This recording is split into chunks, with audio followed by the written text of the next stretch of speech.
Okay. Hello guys, 'రాజా సాబ్' movie teaser అయితే leak అయింది కదా ఇవాళ. సో, అందులో ఒక 4 ఫోటోలయితే లీక్ అయ్యాయి. 4 ఫోటోలయితే అసలు నెక్స్ట్ లెవెల్‌లో ఉన్నాయి. ఇక ఒక ఫోటో వచ్చేసి హీరోయిన్‌తో ఉంటుంది. ఇంకొకటి క్రొకడైల్ ఉంటుంది.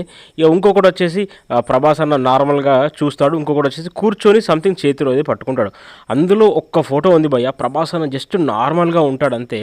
అసలు ఆ షర్ట్ గానీ, ఆ హెయిర్ స్టైల్ గానీ, ఆ బియర్డ్ గానీ, అసలు ప్రభాస్ అన్న చేతికి ఒక చిన్న కంకణం ఉంటుంది అది గానీ, అబ్బబ్బబ్బబ్బా! చూస్తేనే అసలు మన దిష్టి తలుగుద్దేమో మన ప్రభాస్ అన్నకు అనే విధంగా ఆ లుక్స్ అయితే ఉన్నాయి. నెక్స్ట్ లెవెల్‌లో ఉన్నాయి భయ్యా. నిజంగా చెప్తున్నా.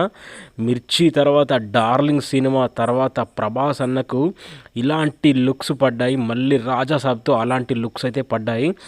'బాహుబలి' చూసుకున్న, 'సాహో' చూసుకున్న, 'ఆదిపురుష్' చూసుకున్న, 'కల్కి' చూసుకున్న, 'సలార్' చూసుకున్న, ఇవన్నీ కంటెంట్ బేస్డ్ ఫిల్మ్స్. ఇక 'రాజా సాబ్' వచ్చేసి మంచి కమర్షియల్ ఎంటర్‌టైనర్ మూవీ. మళ్ళీ ఆ చెక్ షర్ట్స్, మళ్ళీ ఆ టీ షర్ట్‌లు, మళ్ళీ ఆ లాంగ్ హెయిర్, ఆ లాంగ్ బియర్డ్, అబ్బబ్బా! ఎంత అందంగా ఉన్నాడో అసలు మాటల్లో చెప్పలేకపోతున్నాను. నేను మాటల్లో వర్ణించలేకపోతున్నాను. అంత అందంగా ఉన్నాడు మన ప్రభాస్ అన్న. 'రాజా సాబ్' మూవీ లీక్ అయిన ఫొటోస్‌లలో అంత అందంగా ఉన్నాడు నిజంగా. ఇక నేనైతే టీజర్ గురించి పిచ్చిగా వెయిట్ చేస్తున్నా. జూన్ 16 రోజు పొద్దున 10:52 AM అయితే టీజర్ అయితే రాబోతుంది. అబ్బబ్బబ్బబ్బా! ఆ టీజర్ ఎప్పుడెప్పుడు వస్తుందో కానీ పిచ్చిగా వెయిటింగు. లీక్ అయిన ఫొటోస్‌లోనే ఇంత అందంగా ఉంటే మనకు ఇక ఫుల్ టీజర్ రిలీజ్ అయ్యాకనైతే ఇక ఫ్యాన్స్ అయితే చొక్కాలు చింపుకుంటారనుకోండి.